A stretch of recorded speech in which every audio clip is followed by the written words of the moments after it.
Hi guys, my name is Anna, and in this video I'm going to be talking about things to not do in Korea as a foreigner. I'm doing this video because some people ask me what they should be mindful of while they're visiting Korea. And before I start getting into the points, let me just preface by saying that none of this is 100% the Bible. Not every single Korean gets bothered or thinks this way, so this is simply just my advice, but it's not absolute set rule in stone, and there might not be any real consequences from you not following these things, but just putting that out there. For those of you who may not know, I'm Korean. I was born in Korea, but I lived in the UK for a long time, and I've also traveled a lot of the world, so I've seen how other countries are, and I think I can just give advice on things that might be okay over there compared to how things are in Korea. So again, not saying I know everything, but just giving you guys advice, so let's go. So number one, full-on extreme public displays of affection. So things like making out or like groping each other's private parts in public, that is not okay. Like hugs and putting your arms around each other and like a quick peck here and there, that's completely fine. But if I would go to Paris or even in London, I see people just full-on almost going at it in public. That is not okay in Korea. So avoid really extreme public displays of affection in a public space. Number two, shoes. Obviously, in most Asian countries, you don't wear shoes in the house. I think a lot of people already know this. But also, when I went to like New York subway, I would see people put their feet up on the chair in front of them on trains. And in Korea, it's really not okay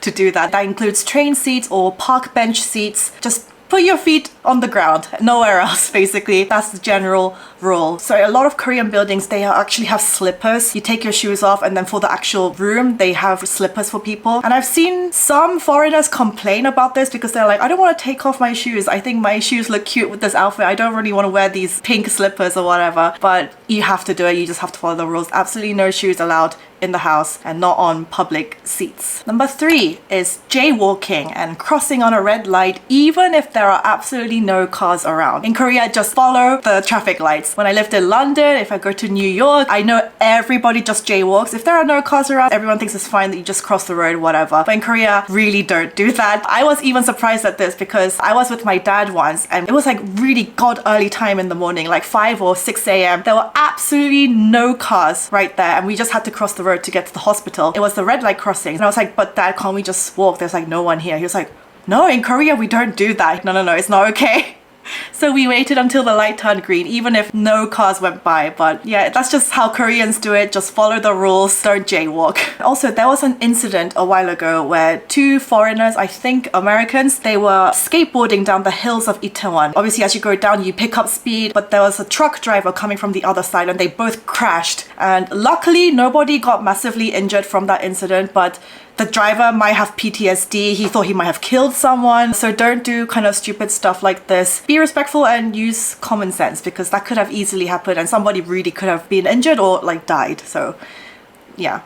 Number four, don't wait for the bill to come to your table at the end of the meal. Even I had to get used to this again after I came back to Korea in 2020. In London, you have your meal and then the waitress, she will bring your bill and even the card machine to the table and then you pay and then you leave. But the problem with that is sometimes the waiter or the waitress, they could be waiting on everyone else and you might not be able to pay for like 20 minutes, half an hour. So in Korea, as soon as you're done with your meal, there's a counter that you go up to, you pay. Don't wait for the bill to come to you. There are some restaurants where that might be an exception, but I would say most of the cases, after you finish, you go, you pay, you leave. I think this is a more efficient way of doing things. So yeah, don't expect the bill to come to you. Number five, I'm gonna talk about public transport because a lot of you guys, foreigners, use it when you travel to Seoul. So don't sit on the priority seats in the train. And those are, when you go in through the carriage doors, there are like 3 and 3 seats closest to the door, and those are strictly reserved for the elderly. So do not sit there. And then you have like the long row of seats. Those are for general public. And also pink seats are reserved for pregnant ladies. So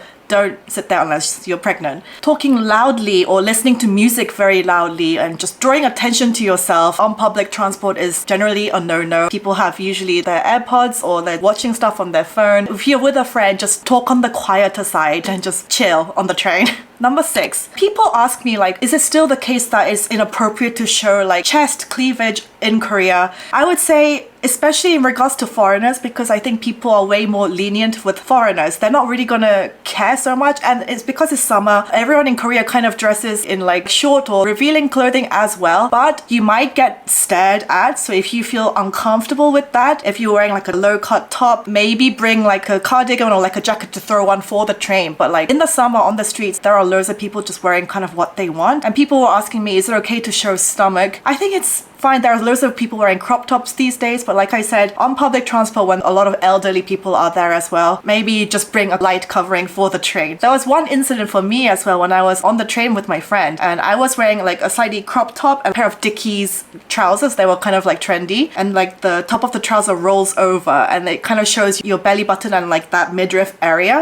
A slightly elderly lady, she like tapped me on the shoulder. She's like, I don't think you did your trousers up all the way. She thought that I had just forgot to like zip them up completely to the top, and I was like, oh no, this is how you're supposed to wear them, it's fashion. I think she was genuinely concerned for me that I had like left the house without remembering. So in instances like that, it's basically up to you, but I don't think anyone is going to really give you a hard time about it. But if you're just uncomfortable with people staring at you, then that's just my advice. Obviously, if you're in Korea for a long term and you actually like work here, then in the workplace, then obviously be slightly more professional and not wear too much revealing clothing. But this is kind of a given in most countries, I think. So yeah, just keep that in mind. Number 7. Again, I preface this by saying Koreans are going to be way more lenient with foreigners, but in Korea, if you're handing something to someone, it's polite to give it with both hands instead of just going like this. And you also accept with both hands.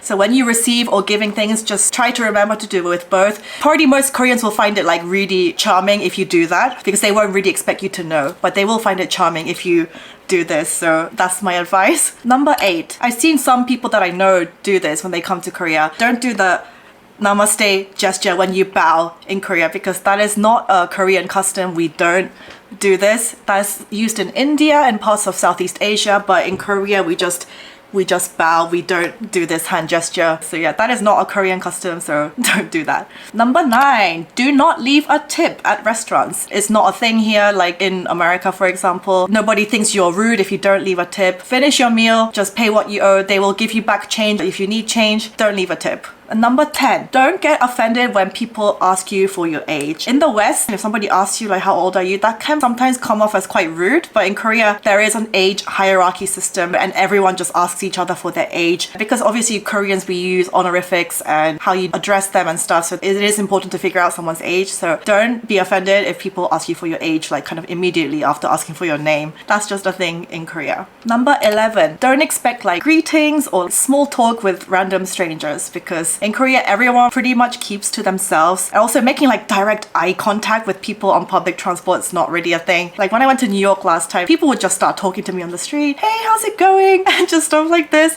In Korea, it's just really basically never happens. And also this is tied to number 12, but if some people do come up to you and try to make small talk, be mindful that it could be a cult trying to recruit you. So number 12 is don't join a cult, because like 100% of the time it's not going to be beneficial for you. So if somebody approaches you on the street and it's like, oh, you can get like a free fortune reading, or you can join this club where you can make friends, just ignore them and just keep walking, because yeah, don't join a cult. And also don't try to hug someone upon first meeting. Koreans do not hug. In Korea, if in a social situation, if a friend introduces you to a new friend, don't go like, hey, what's up? And hug. That is not a thing. Just 안녕하세요. And sometimes I do like handshake, but generally no hugs between Koreans when you first meet someone. Okay, and number 13. Not saying everybody, but some Koreans, especially like the elderly, they can be quite sensitive in regards to Japan, because Korea was under Japanese rule from 1910 to 1945. So things like the rising sun flag, which is different from the national flag of Japan. The rising sun flag, that is actually an imperial war flag. And sometimes you see that on pieces of clothing or on bags or on stickers. So just be mindful of the fact that some Koreans may find that disrespectful, because it is like a war flag. Probably nobody's gonna come up to you and be like la la la, but just something to maybe just keep in mind, because I know a lot of Westerners don't even know about like the rising sun flag and the meaning. So this is just me letting you know. And lastly, number 14, catcalling. I have personally never seen or experienced men catcalling in South Korea. I've never seen it, but I have experienced it in London and in America and other Western countries. Obviously, it's just generally a rude thing to do. Even back in those countries, women don't like it there, but it's just simply not done in South Korea. So if you're a foreigner, if you're partying in Seoul and you just get drunk and you just suddenly do catcalling or just like saying stuff to strangers, just avoid doing that and you'll be all good. So those were my 15 points. Let me know if you guys have anything you want to add or you want to ask. Please like and subscribe, and also turn on the bell notification so you don't miss out when I upload new videos. Thank you for watching, and I'll see you in the next one. Bye!